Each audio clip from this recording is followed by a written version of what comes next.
fighter shall succeed in the arena, in the world where it is forbidden to fight war. Hi, it's Tarrant. And Stella from the Dice Tower for How to Play video series. In this video we will teach you Arena the Contest, game designed by Alexandra Aboud, Danilo de Alcantara and Clayton Machado, and published by Dragori Games. Let's get to the table. Arena the Contest is a tactical combat game with two main modes of play, competitive team versus team and cooperative. In team versus team, each team controls 3 or 4 heroes, and the first team to kill all heroes from the other team is the winner. This mode plays a minimum of 2 players and a maximum of 8 if you give 1 hero to each player. Open table talk is allowable, as is secret communications away from the opposing team.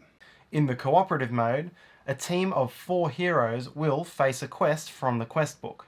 This mode pits the team against a scenario or a boss, and when the scenario's objective is met, the team wins. This mode can be played between 1 and 4 players, again depending on how you split up the characters. Finally, the game can be played in the Epic Campaign mode, in which a single team of 4 heroes goes through all the quests in the quest book as directed by the story in the campaign tome and on the campaign cards. In this video, we're going to start by teaching you the game's mechanics through the team versus team mode, and then we'll explain how to play through the cooperative and campaign modes. In the team versus team mode of the game, 2 teams comprising either 3 or 4 heroes each battle to the death in the arena. To set up, place the board on the table, either on the pre-printed side or on the blank side. If using the blank side, set up obstacles and terrains however you wish. This should be at the agreement of both teams. Lay out all of the hero pads. Determine a first team by a roll of dice, and then back and forth draft heroes until each team has either 3 or 4, depending on the length of game you want to play. A team may not have more than 1 hero of the same combat role, which are represented by the colours. For each hero chosen, take the miniature, the matching hit points token, flipped to your team's colour and placed on your starting hit points, and that hero's 4 attack cards. Each of these 4 cards represents one of the attacks printed on the hero pad. It replicates the text from the hero pad, and it is used to track ongoing effects. Also, take note of the passive power associated with your heroes. Next, you'll place your heroes on the board and set turn order. Once again, each team rolls a die for first action. The higher number chooses one half of the board as divided by these circles, and then places 1 hero mini anywhere in that half. The matching hero pad is placed first in that team's action order. The other team places a hero in the other half of the board and does likewise. This continues back and forth until both teams have placed all heroes and set their action order. Each team places a team token on the special ready side onto the first hero to act, and takes 2 first aid tokens. Next, each team gains a series of enhancements, and some of these are optional. First, used in every game, are the heroic actions. Each team is given 1 copy of each of the 7 different heroic action cards, looks through them, and chooses 2 to keep face down. These belong to the team as a whole, and unchosen actions are returned to the box unseen. Next, you may choose to use artifacts. Lay out all 16 artifacts, and then each team rolls a die for first choice. The teams then draft artifacts back and forward. Each team independently stops drafting once the total level of artifacts they've drawn is 6. Each artifact must be equipped to a hero, and no hero may have more than 1 artifact. Finally, you may choose to use scrolls. Lay out all the scrolls on the table, and again roll for first choice. Teams then draft scrolls back and forward until each has 12. Shuffle your 12 scrolls, deal 3, and then assign them to heroes without restriction. The scrolls each team has chosen are not revealed to the opponent until played. The rest will come into play later as your heroes die. Once again, you should use heroic actions in every game, but artifacts and scrolls are optional, and you should use them only after you're more familiar with the game. You're now ready to play. A skirmish in Arena is played in a series of turns, and each turn comprises 1 team taking actions with the hero that currently has the team token. Teams alternate back and forth taking turns. Within a team, the action order for heroes is the same as the deployment order during setup. And when a turn is over, the team token is passed to the next hero in the line to keep track of which turn it is. Later in the game, some heroes may die. Teams will still alternate taking turns back and forth, but any dead heroes will be skipped over within each team's individual order. So as it's laid out here, it would take 4 turns for black to act with each hero, but only 2 turns for white. Each turn is broken into 3 phases: start of turn, action phase, and end of turn. Start of turn and end of turn are both situational, and I'll explain what happens there as those things come up. The only critical thing to know about these phases at this point is the special ready token. If, in the start of turn phase, your team token is on the special ready side, then you will be allowed to take a special action in this round. If you do, you'll flip it to the no special side during the action phase. Then in the end of turn phase, if during the start of turn phase this was on the no special side, you'll flip it back to the special ready side. Regardless of which side it's on, you'll pass it to the next hero in sequence at the end of the turn. This effectively means that you cannot take a special action on consecutive turns. So now let's look at the action phase. During your action phase, you may take 1 move action and 1 prime action. You may take these in either order, and you may choose to pass on one or both of them. The move action is primarily used for normal movement around the board, and when you start your move action, you gain movement points equal to that hero's movement stat. Each movement point may be spent to move 1 step, either orthogonally or diagonally. You may move through an ally, provided you don't land on them, but you may not move through an enemy, a barrier, or an obstacle. There are terrains on the board which you may move through, but some of which will have a negative effect if you do. And I'll cover all of these tiles and obstacles later in the video. The key restrictions on movement are that you cannot move diagonally past the edge of a barrier. Here you would need to spend 2 movement points to move around it like so. And if you move diagonally past the edge of a terrain, you will suffer any effects which would be associated with entering that terrain. Anytime you declare that you're spending a movement point to leave a square adjacent to an enemy, this incites a reaction attack from that enemy. I'll cover attacks later in the video. However, one way to avoid this is to do a special type of move called a sidestep. To do this, you'll spend all of your movement points at once to move 1 step in any direction. This will not incite a reaction attack. You may also choose to sidestep into a square containing an ally, in which case you will change positions with that ally. There are 3 additional actions which may be taken during the movement phase at the cost of 1 movement point. You may spend a movement point to transfer 1 or more items to an adjacent ally on the grid. Heroes may not transfer artifacts, but may transfer scrolls or other items found in the cooperative mode. Secondly, you may spend 1 movement point to pick up 1 or more items. The only items which may be picked up in the game are those which are carried by combatants who have died.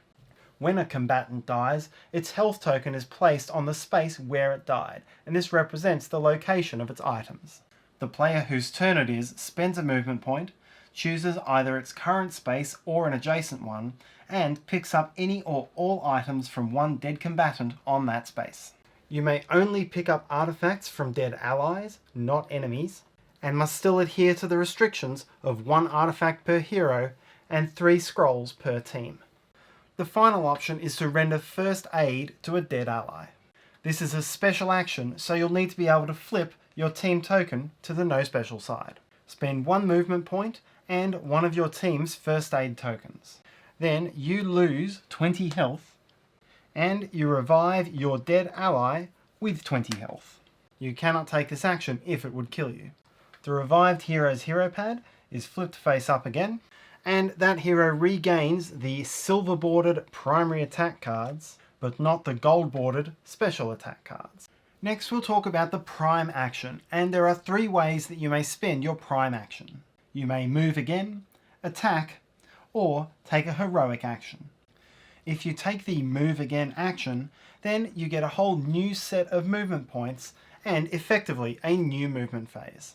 Follow all rules as described before. Most of your prime actions will be to attack, and this is what we'll go through now. Each hero has 5 different prime action attacks available.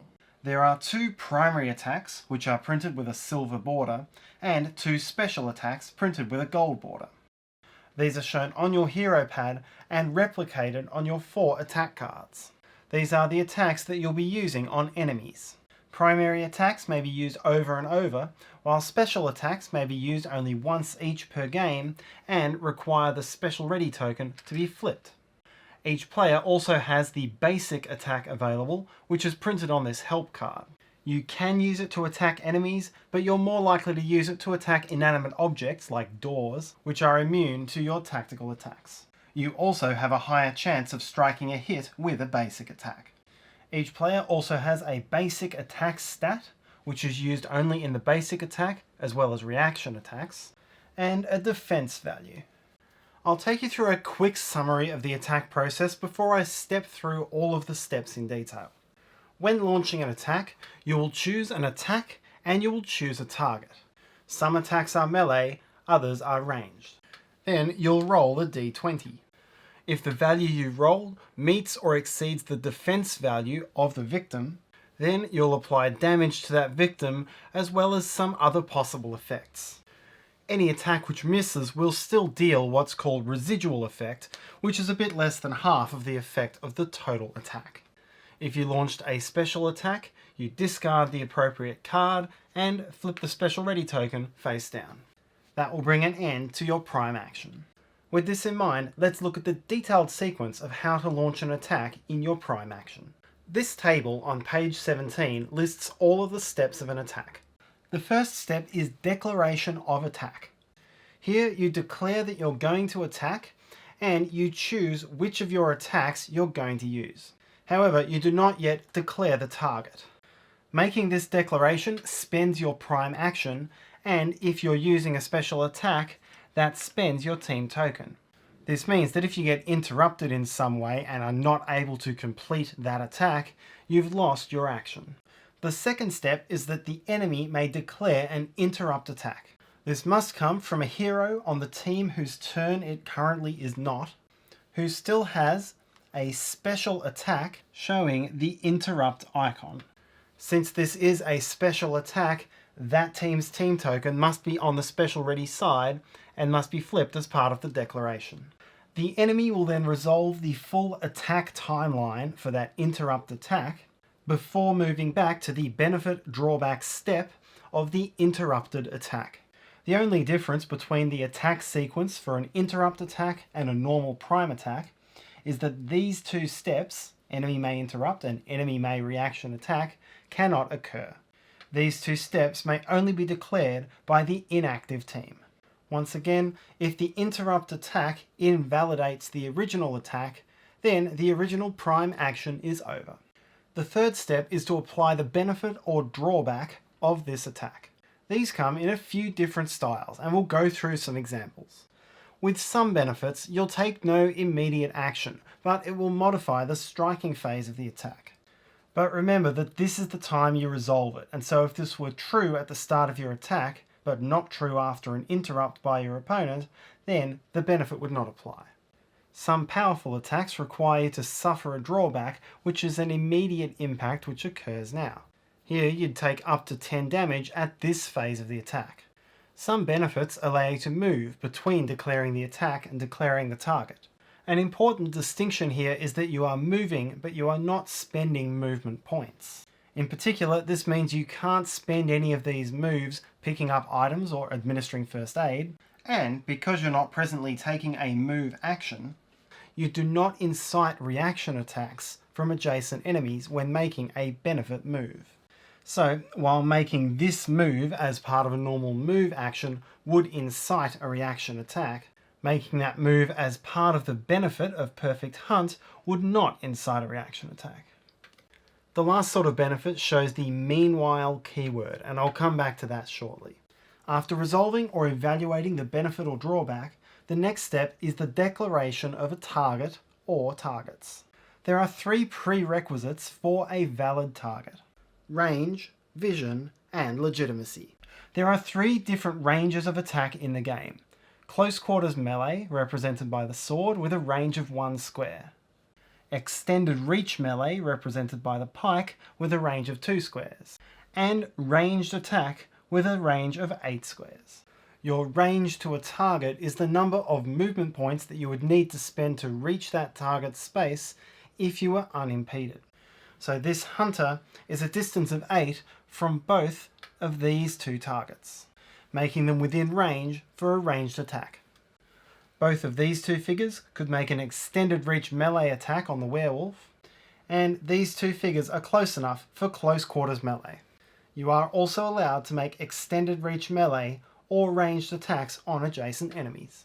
Secondly, you must have vision over your target. Vision in the game is not blocked by obstacles or by other figures. So here, the hunter still has vision over the druid.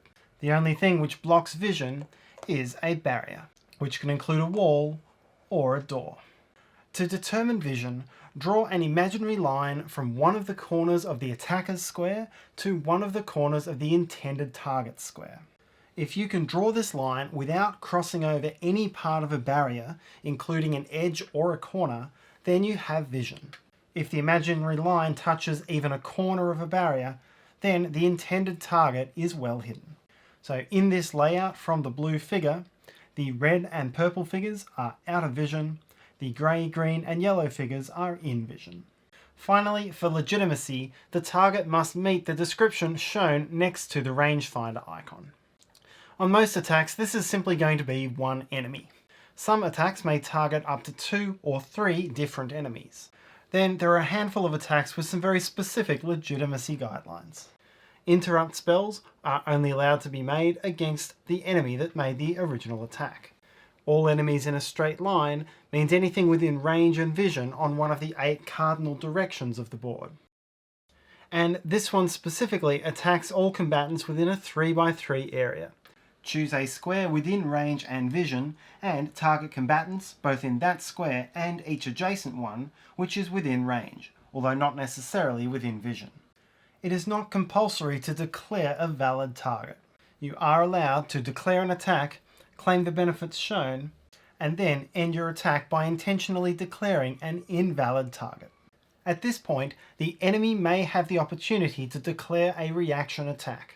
You incite a reaction attack by declaring a valid target for a ranged attack while that mini is adjacent to an enemy mini. Attacks like these are inherently ranged, so even if you were to launch these attacks at a range of 1, it would still be considered ranged and could still incite a reaction attack. I'll discuss reaction attacks later, but like an interrupt attack, it may disrupt your plans to attack for the rest of this turn. Next comes the striking phase. For each valid target of an attack, roll 1 die, and then add or subtract modifiers based on the effects in the game. After all modifiers, if the value is equal or greater than the target's defense value, then a hit is scored. If the value is lower, then it is a miss. And a natural 1 is always a miss regardless of modifiers. Modifiers can come from a variety of places. They can come from the character's passive powers.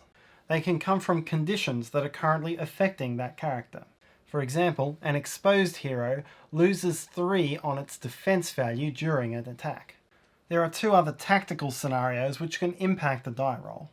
The first is focus, and if a hero has no combatants within 3 spaces of itself, and forfeits its move action for the round, then it gets a really good shot at its target, which is considered exposed for the round, meaning -3 to defense.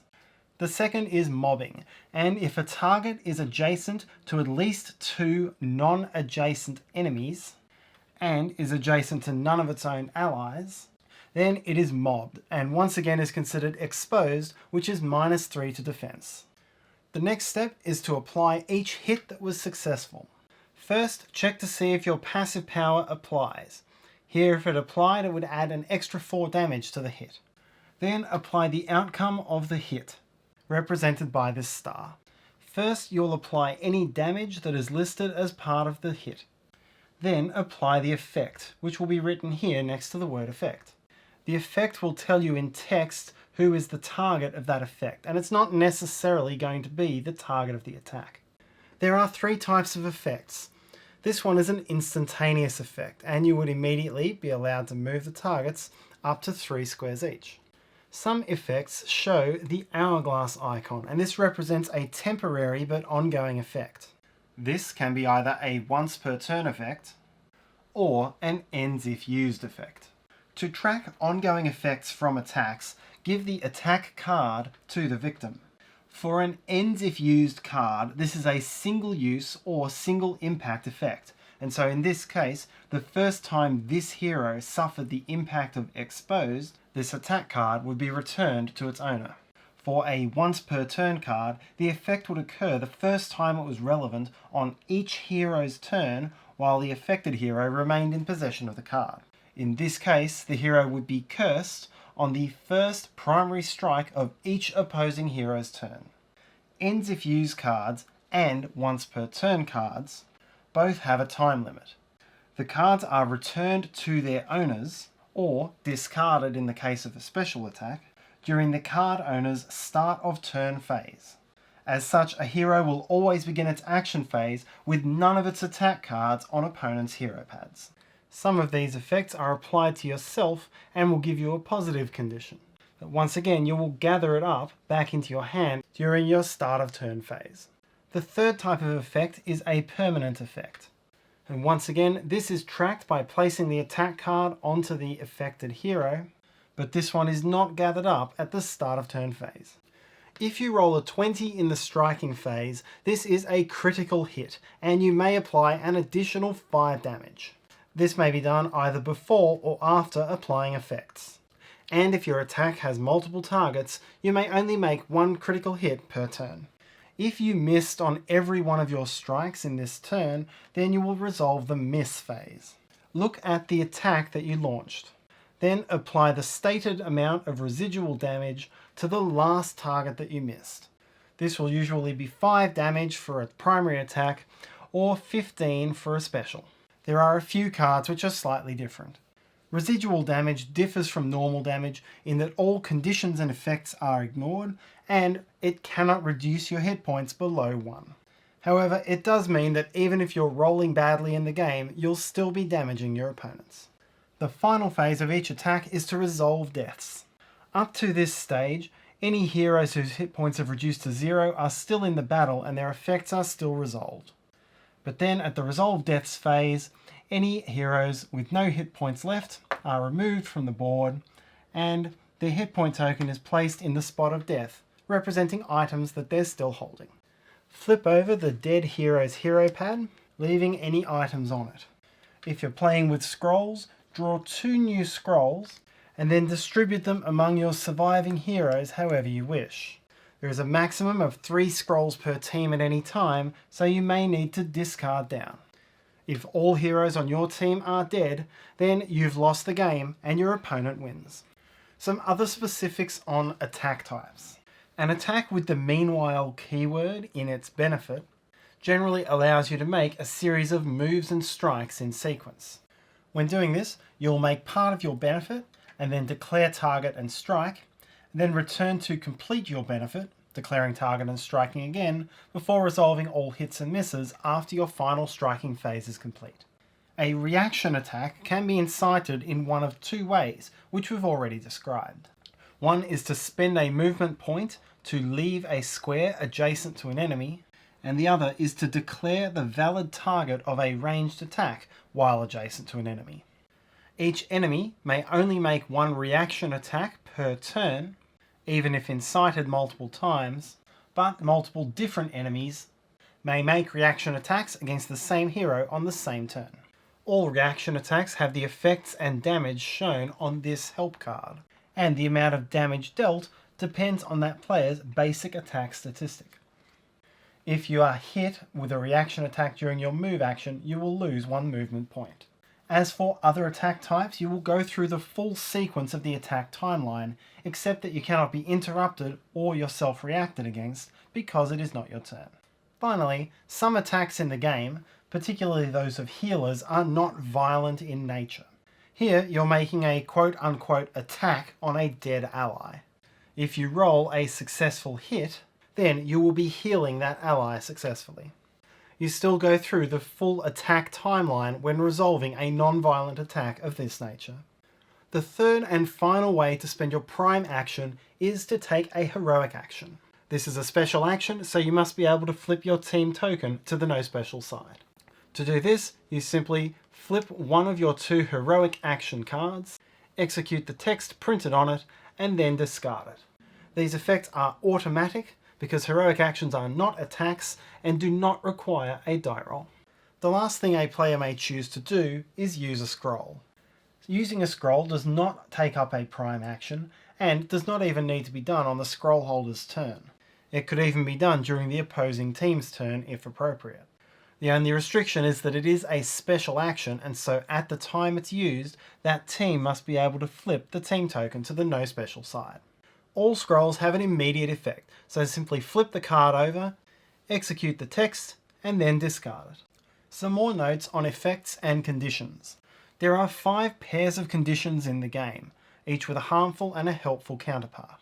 Players may have one of these effects from a card which has been given to them, or that they've played on themselves. Any ends if used effect card is only in place until it is used for the first time. So exposed would be discarded after the first time that hero was targeted in attack, while here, as a once per turn effect, toughen would be resolved only the first time that hero took damage in an attack each turn.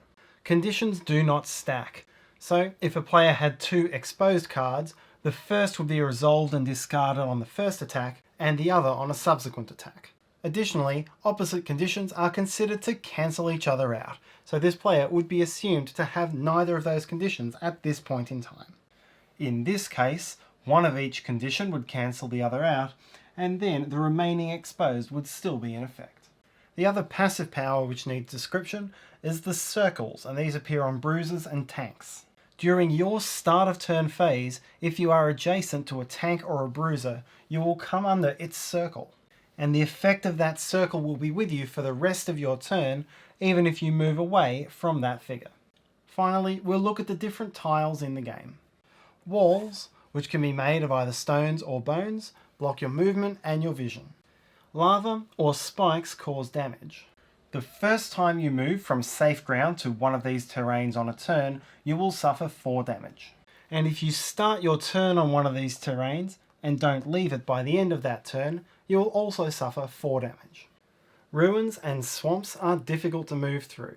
It will cost you 2 movement points to enter any square of one of these terrains, and while there you will be impacted by the slowed negative condition. Whenever you are standing on an altar, you are impacted by the blessed helpful condition. Finally, for a single movement point, you can move from one portal to another. Doing this does not incite reaction attacks. Now that we understand the basic skirmish rules, I'm going to take you through how to play Arena cooperatively. This can be done as a campaign or as a standalone quest from the quest guide. And we'll start with the standalone rules. To set up, assemble a 4-character team per the normal rules. You will get heroic actions, but you will not get artifacts or scrolls. You also begin with 2 red first aid tokens. Use the blank side of the board and then set up all the components as shown in the map in the quest guide. For initial setup, you will only place white bordered components. Any other colour gets placed according to specific events during the scenario. For the first scenario, basic setup would look like this.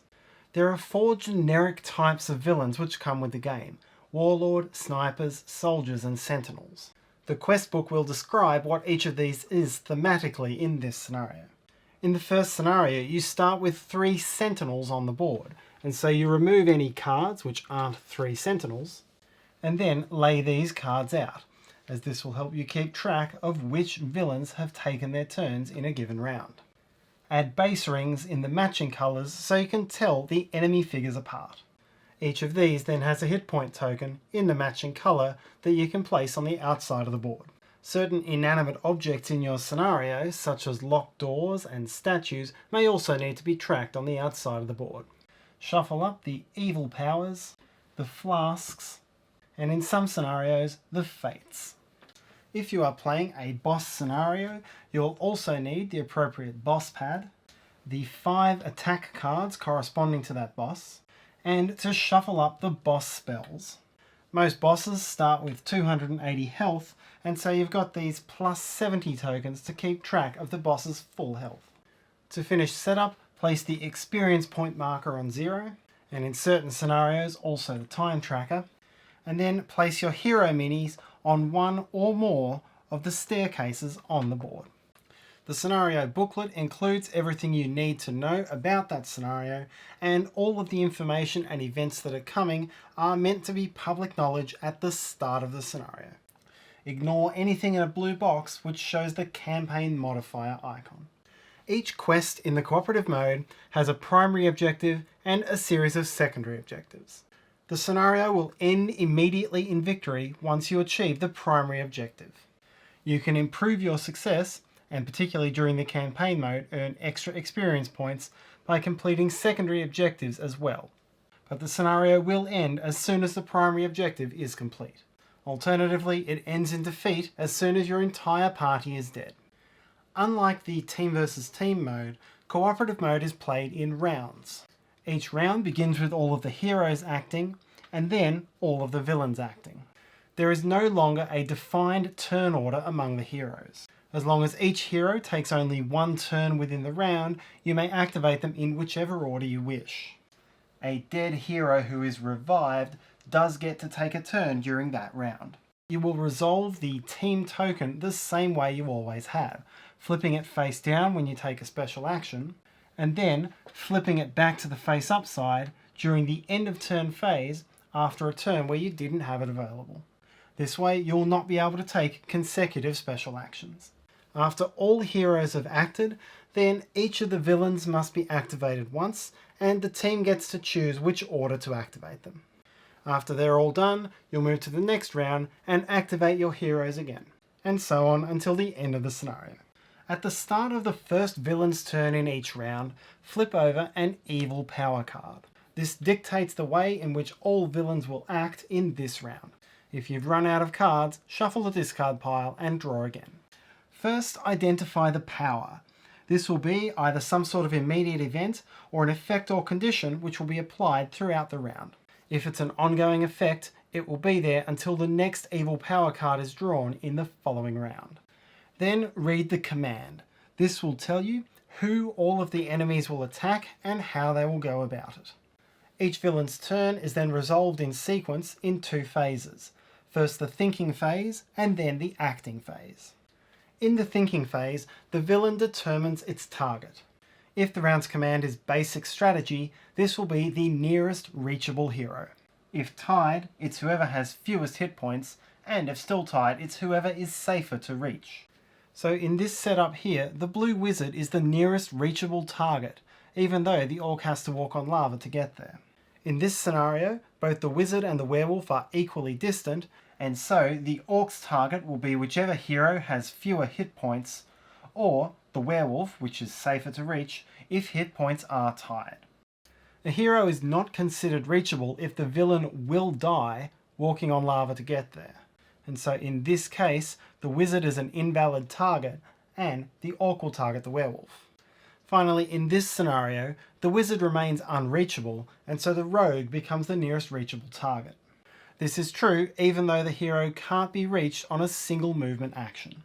Next, the villain acts by taking the safest possible route to be within range of its target, and then attacking. So here, it would step on lava because it has to, and lose the health in order to attack.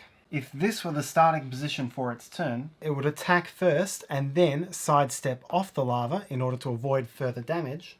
And here it would move the long way around the lava rather than take unnecessary damage. Then, if it's within attacking range of its target, attack as normal, following the full attack sequence as described before. If, after a movement action, the villain is not within range of its target, Then, instead of attacking, it takes another move action toward that target. You will resolve this sequence of thinking and then acting for each villain on the board. Resolving a boss works differently, as bosses have several different attacks they can use and several different effects that they can apply, making them harder to defeat. A boss's turn is resolved in 5 phases. First, there is the refresh phase, which is effectively the start of turn phase for a boss. Like the heroes, the boss retrieves any of its attack cards which are out signifying effects. Any hero effects which had been applied to the boss during the hero's turns are also removed. And for any that are permanent effects, the boss suffers 5 damage. Phase 2 is special powers, and you will apply that boss's special power from either the boss pad or the quest guide. This will generally have some sort of effect widely across the board. This boss, for example, gets to add extra villains to the board, while there's another that throws down spikes. Phase 3 is the aura phase, and similarly you'll apply the effect listed in the aura on the boss pad or in the quest guide. This is typically a negative impact for heroes who are in close range of the boss. This one, for example, deals 3 damage to anyone who's near one of the boss's minions. Phase 4 is to draw a boss spell from the top of the deck. This is the equivalent of a boss's evil power card. Apply the power as shown on that card. Finally, you'll resolve the actions phase in a similar way to the villains, but with one extra step. First, shuffle all of the attack cards except the one that was used last round. Flip one face up, and this determines the attack that the boss will make this time. Then determine the target and take action, which will be a move and a prime, as you would for the villains. Everything you need to know about the villains in a scenario is given inside the quest book. This tells you their attacks, their hit points, and any extra effects or bonuses. One that you will see on numerous villains throughout the game is Overlord perks, and this refers to all of these effects here on page 3 of the quest guide. Overlords are more resistant to some of the special effects in the game. Whenever a villain dies, it drops a flask on the ground. As usual, you'll remove the villain's figure and replace it with its hit point token representing the flask. As usual, a player may spend 1 movement point to pick up that flask, taking the top card from the flask deck and adding it to that player's hero pad. A hero may hold at most 2 flasks. A flask is effectively a single-use attack. It's usually a little more powerful than your primary attacks and less powerful than your special attacks. To use one, you must be able to flip your team token to the no special side, spend your prime action, and then resolve the effect and discard the flask. Any flasks on the board are removed at the start of the villain's turn when the evil power card is drawn. Some other items that you'll come across in the cooperative scenario. Doors are barriers, and they'll either be locked or unlocked depending on the scenario. An unlocked door requires a single movement point to open. A locked door has 20 hit points if it's small, or 30 hit points if it's big, and needs to be bashed down using your basic attack. Levers will activate things in the scenario and are activated by spending a prime action. Chests can be opened up by spending a single movement point, and the quest book would tell you what's inside. Statues and orbs are very scenario dependent. Statues might be something that can be attacked like a door, or it might be a prisoner who can be freed with a prime action. Likewise, it may be possible to attack, activate, or do something else with an orb. That will depend on your scenario. Finally, these 4 rune tiles are catch-all tiles that can represent any item depending on the scenario. Finally, we'll take you through how to get started on the Epic campaign. To play the campaign, you'll need the campaign tome, the quest guide, and the 60 campaign cards. The tome and the cards will take you through the story, the decisions, and some of the puzzles that you have to solve to play this campaign, and the quest guide will give you the individual scenarios. You will play all of the campaign with a single team of 4 heroes that you'll set up at the start, and you'll be able to level those heroes up and gain artifacts and other items as a result of the experience you gain through the campaign. To get started on the campaign, turn to page 6, The World of Tanaras, and start reading the backstory. As you read through, anytime you get to red italic text like this, immediately follow that text. As you read through the tome, you'll find that each scenario within it has a prelude and a conclusion. The sequence to follow when doing a scenario is first read the prelude, then follow any of the campaign cards that prelude directs you to. Eventually, you'll be directed to a page in the quest guide. You should set up and complete that quest. If the quest you're looking at has any epic campaign modifiers in blue, ensure you include that in your setup or play. At the start of the campaign, you'll set your experience points to 0, but for subsequent scenarios you'll set it to wherever your team currently sits. Artifacts and scrolls that you've acquired are equipped to your heroes according to the normal team versus team restrictions, meaning no more than 3 scrolls and no more than 1 artifact per player at a maximum of 6 level. If your team is killed during a quest, it's not the end. Simply attempt that quest again, and maybe on an easier difficulty. If you meet the primary objective, as in a standalone quest, then the quest ends immediately. Any experience you've gained from primary or secondary objectives can be used on your upgrades. Your next step before going back to the campaign tome is always to draw the top card from the campaign deck. This will show you a picture of the scenario you've just completed. This will often give you a choice to make or a puzzle to solve based on the scenario you've just completed. Keep following red italic text until it tells you to go back to the campaign tome. Between scenarios, you'll read the text and you'll note down any achievements which are shown in green italics. Then, when the book tells you to, you can spend your experience points on upgrades.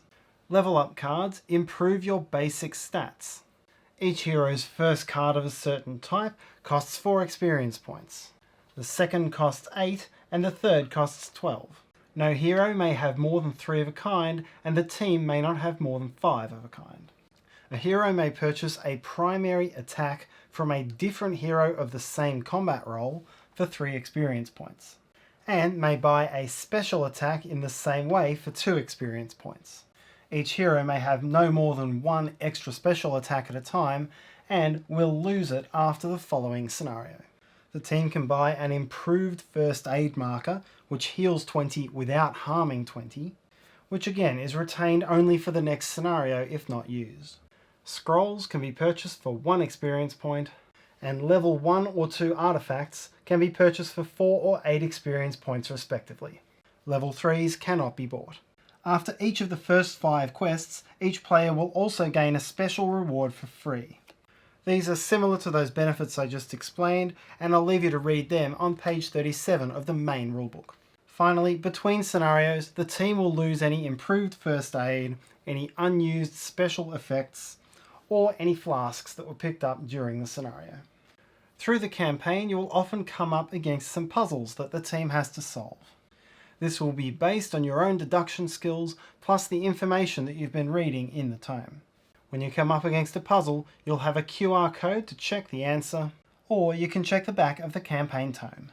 Finally, if you're finding the scenario too easy or difficult, this table at the back of the main rulebook gives you some ways of adjusting your difficulty between the easy daydream mode and the difficult nightmare. And that's how to play Arena the Contest. Hope you enjoyed the video. If you have any questions, comments or feedback, please write them in the comments section below. Until next time.